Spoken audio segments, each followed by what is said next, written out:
Assalamualaikum warahmatullahi wabarakatuh. Perkenalkan, nama saya Anissa Musdalifah dengan NIM 24420 14005. Pada kesempatan kali ini saya akan memaparkan materi tentang lingkungan belajar pada mata kuliah Psikologi Pendidikan oleh dosen pengampu Bapak Muhammad Hasan S.PSI M.PSI. Yang pertama adalah pengertian lingkungan belajar. Lingkungan belajar ini merupakan segala kondisi yang mempengaruhi proses belajar siswa, entah itu dia bersifat sosial, psikologis, maupun fisik. Nah, lingkungan ini tidak hanya terbatas pada di ruang kelas, akan tetapi dia juga mencakup interaksi antara guru dan siswa, hubungan teman sebaya, dan juga perasaan yang dialami siswa selama mengikuti pembelajaran. Nah, lingkungan belajar yang efektif itu adalah lingkungan yang mampu menciptakan suasana aman, nyaman, dan juga mendukung siswanya itu terlibat secara aktif. Nah, lingkungan ini akan membantu siswa untuk lebih fokus dan juga memiliki motivasi belajar yang tinggi. Nah, serta dia juga akan berani untuk mencoba dan tidak takut mengalami atau melakukan kesalahan. Nah, dalam kehidupan sehari-hari, lingkungan belajar ini bisa terlihat dari hal-hal yang sederhana. Misalnya kelas yang tenang, guru yang ramah, teman yang saling menghargai, dan juga itu akan membuat siswa merasa betah pada saat dia belajar. Nah, sebaliknya lingkungan yang penuh tekanan, yang sering terjadi konflik, maka itu akan membuat siswa tidak betah dalam proses belajar dan juga menghambat.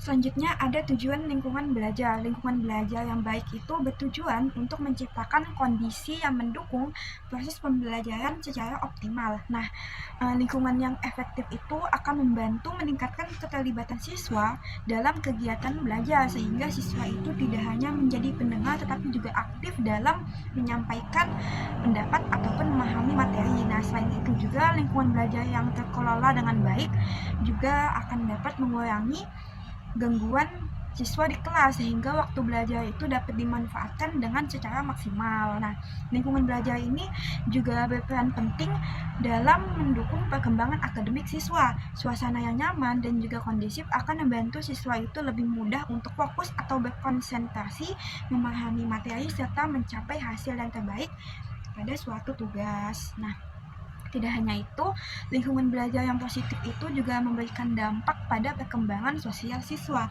seperti kemampuan bekerja sama, berkomunikasi antar guru dan juga teman, serta saling menghargai. Nah, jadi di dalam e-booknya Suntouch ini, dia menekankan bahwasanya lingkungan belajar itu tidak hanya berfokus pada aspek akademis atau akademik, nah tetapi dia juga sebagai pembentukan sikap, nilai, dan juga karakter siswa. Melalui interaksi yang terjadi dalam kelas, siswa ini belajar untuk bagaimana dia bersikap, menghargai orang lain, serta mengelola atau mengatur dirinya sendiri. Dengan demikian, lingkungan belajar yang baik itu tidak hanya menghasilkan siswa yang cerdas secara akademik, akan tetapi juga berkembang secara optimal melalui sosial dan juga emosionalnya. Selanjutnya ada peran guru dalam menciptakan lingkungan belajar. Nah, guru ini memiliki peran yang sangat penting dalam membentuk lingkungan belajar yang efektif bagi siswanya. Nah, guru itu tidak hanya dituntut untuk menguasai materi pelajaran, akan tetapi dia juga harus mampu mengelola kelas dengan baik sehingga terciptanya suasana yang nyaman dan juga kondusif saat belajar. Nah, pengelolaan kelas yang baik ini akan membantu siswa menciptakan lingkungan yang teratur dan juga mendukung keterlibatan siswa dalam pembelajaran.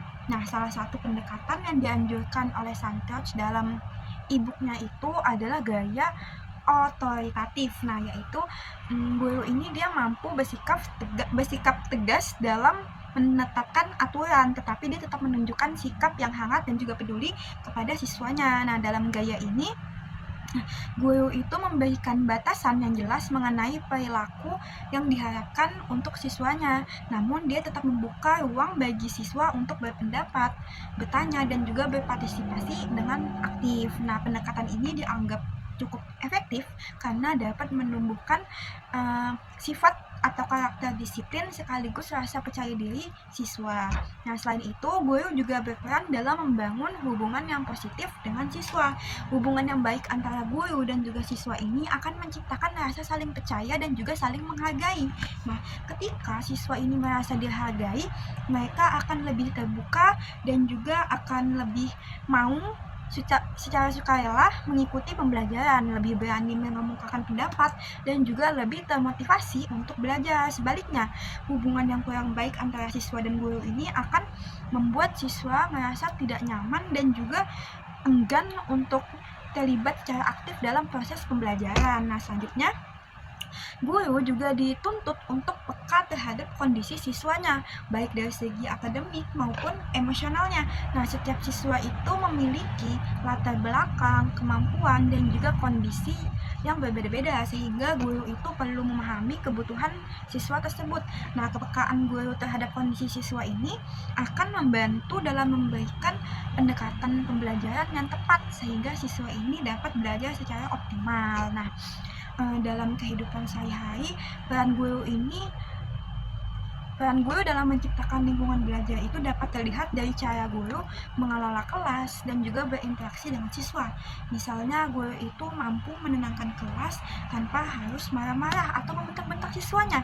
Nah, ini kan menunjukkan bahwasanya pengelolaan kelas ini sangat baik dan juga dikuasai oleh guru tersebut. Nah, begitu juga dengan guru yang mau mendengarkan keluhan atau kesulitan yang dialami oleh siswa. Nah, hal ini juga menunjukkan bahwa adanya kepedulian yang dapat menciptakan suasana pembelajaran menjadi lebih nyaman dan juga mendukung siswanya.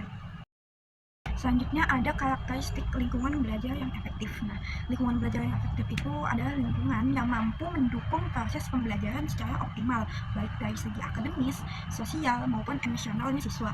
Nah, lingkungan seperti ini itu tidak hanya berfokus pada penyampaian materi, tetapi dia juga pada bagaimana siswa itu dapat terlibat secara aktif dan juga merasa nyaman selama proses belajar berlangsung. Nah, dari materi sebelumnya sudah sangat jelas ya, bahwasanya lingkungan belajar yang efektif itu adalah lingkungan belajar atau suasana yang nyaman dan juga positif bagi siswanya. Nah, lingkungan ini ditandai dengan hubungan yang baik antara guru dan siswa serta antar sesama siswa. Nah, dalam suasana ini, siswa itu merasa aman, dihargai, dan juga tidak takut untuk melakukan kesalahan. Nah, selain itu juga sudah pastinya lingkungan belajar yang efektif itu ditandai dengan keterlibatannya siswa. Nah, siswa tidak hanya mendengarkan guru, tetapi dia juga ikut berpartisipasi dalam kegiatan seperti bertanya, berdiskusi, dan juga mengemukakan pendapatnya.